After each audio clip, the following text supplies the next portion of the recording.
ఇంకొక మాట కూడా ముఖ్యమంత్రి గారికి నేను చెప్పేది, మీరు మీ కాంగ్రెస్ పార్టీ శాశ్వతంగా మరి ద్రోహులుగా చరిత్రలో మిగిలిపోతారు.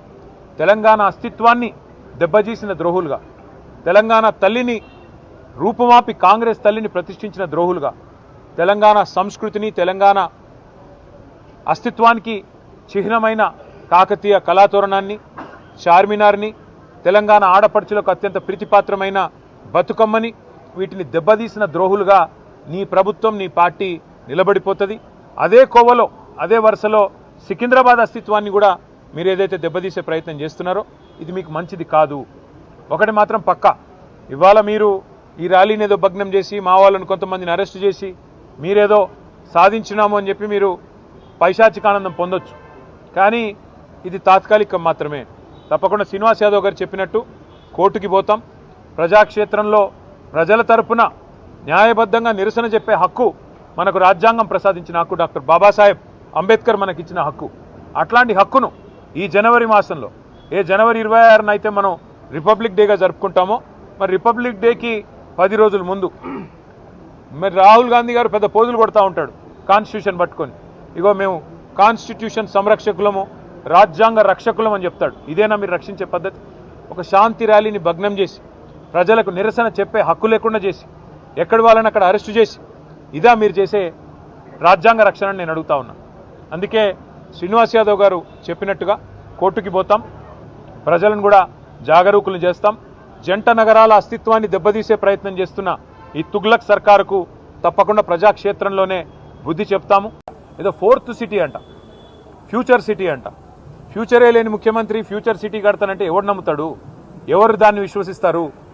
కేసీఆర్ గారి నాయకత్వంలో అధికార వికేంద్రీకరణ జరగాలి అని చెప్పి ప్రజల దగ్గరికి పాలన పోవాలి. ప్రజాపాలన అంటే నిజమైన నిర్వచనం ప్రజల దగ్గరికి ఎంత సన్నిహితంగా పాలన ఉంటే అంత మంచిదని చెప్పి 10 జిల్లాల తెలంగాణని 33 జిల్లాలు చేసుకున్నాం.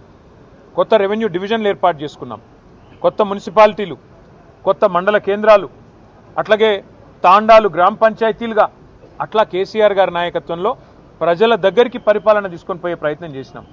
హైదరాబాద్ మహానగరంలో కూడా గతంలో 24 సర్కిళ్లుంటే గ్రేటర్ హైదరాబాద్ మున్సిపల్ కార్పొరేషన్లో 30 సర్కిళ్లకు పెంచుకున్నాం. గతంలో 4 జోన్లుంటే 6 జోన్లు చేసుకున్నాం. ప్రతి జోనల్ కమిషనర్కి ప్రతి డెప్యూటీ కమిషనర్కి శాంక్షన్ లిమిట్స్ పెంచుకున్నాం.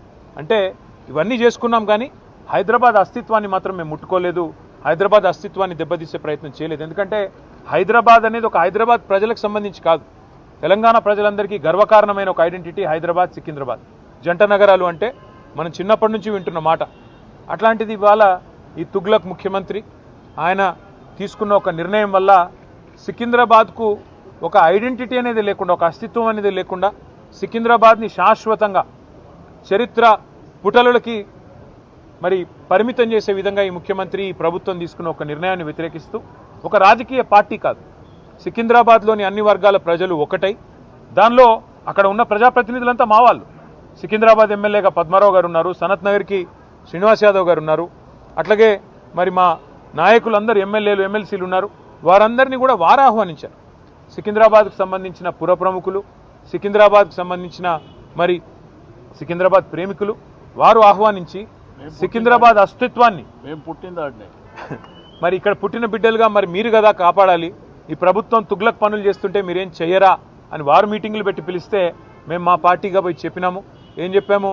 ఈ జంట నగరాలు జోడెద్దులు, ఈ జంట నగరాలకు స్పెషల్ ఐడెంటిటీ ఉన్నది, లష్కర్ అంటారు, పట్నం అంటారు, ఇట్లాంటి అస్తిత్వాన్ని దెబ్బతీయకండి, అనవసరంగా తుగ్లక్ పనులు చేయకండి. మీకు అధికారం ఇచ్చింది 6 గ్యారంటీలు అమలు చేయమని, మీకు అధికారం ఇచ్చింది 420 హామీలు ఏవైతే మీరు చెప్పారో అమలు చేయమని, మీకు అధికారం ఇచ్చింది బీసీలకు 1,00,000 కోట్లు పెడతామని మీరు చెప్తే దాన్ని నమ్మించినారు.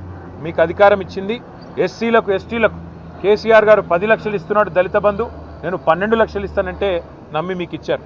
మరి 2 ఏళ్ళు అయింది. హైదరాబాదు సికింద్రాబాదు ఈ జంట నగరాల్లో ఒక ఇల్లు కట్టినావా? కనీసం ఒక ఇటుక పెట్టినావా? ఈ 2 ఏళ్లలో ఒక్క ఇల్లు కనీసం 2 ఏళ్ళు అయిపోయింది, చేయలేదు, మంజూరు చేయలేదు. ఒక్క కొత్త రోడ్ వేసినావా? ఒక్క కొత్త ఫ్లైఓవర్ కట్టినావా? ఏదీ లేదు. ఉన్నవి కూలగొట్టుడు తప్ప కట్టిందైతే ఏం లేదు. ఆ కూలగొట్టే క్రమంలో విధ్వంసం మాత్రమే తెలిసిన ఈ ముఖ్యమంత్రి ఇవాళ సికింద్రాబాద్ అనే పదాన్నే లేకుండా విధ్వంసం చేసే ఆలోచన చేస్తుంటే దాన్ని ప్రతిఘటిస్తూ ఇవాళ సికింద్రాబాద్ పెద్దలందరూ కలిసి ఒక శాంతి ర్యాలీ అని పెట్టుకున్నారు. దానికి మమ్మల్ని అందరినీ ఆహ్వానిస్తే ఇవాళ ఉదయం అందరం తెలంగాణ భవన్లో సమావేశం అవుదాం, ఇక్కడ సమావేశమై మన గౌరవ ప్రజాప్రతినిధులందరం కూడా కలిసికట్టుగా పోదాం, సంఘీభావం చెప్దామని చెప్పి మేమందరం ఇక్కడ చేరుకున్న తర్వాత మాకు తెలిసింది శ్రీనివాస్ యాదవ్ గారిని హౌస్ అరెస్ట్ చేసే ప్రయత్నం చేస్తున్నారు, పద్మారావు గారిని హౌస్ అరెస్ట్ చేసినారు, మిగతా మన కార్పొరేటర్లని మిగతా మా నాయకులని దాదాపు 8,000 మంది మా సోదరులని సోదరిమణులని ఎక్కడి వాళ్ళని అక్కడ అరెస్టులు చేస్తూ ఉన్నారని చెప్పి ఇక్కడికి వచ్చిన తర్వాత తెలిసింది. అందుకే నేను ఈ తుగ్లక్ ముఖ్యమంత్రి గారికి చెప్పేది ఒకటే, మీ అధికారం అపరిమితమని మీరు అనుకుంటున్నారు. అధికారం 5 ఏళ్లకు ఒకసారి ప్రజలు రెన్యూ చేస్తే మళ్ళీ వస్తుంది తప్ప మీ ఇష్టం ఉన్నట్టు తుగ్లక్ పనులు చేస్తూ పోతుంటే అధికారం ఎవరికి శాశ్వతం కాదనేది ముఖ్యమంత్రి గారు గుర్తుపెట్టుకోవాలి.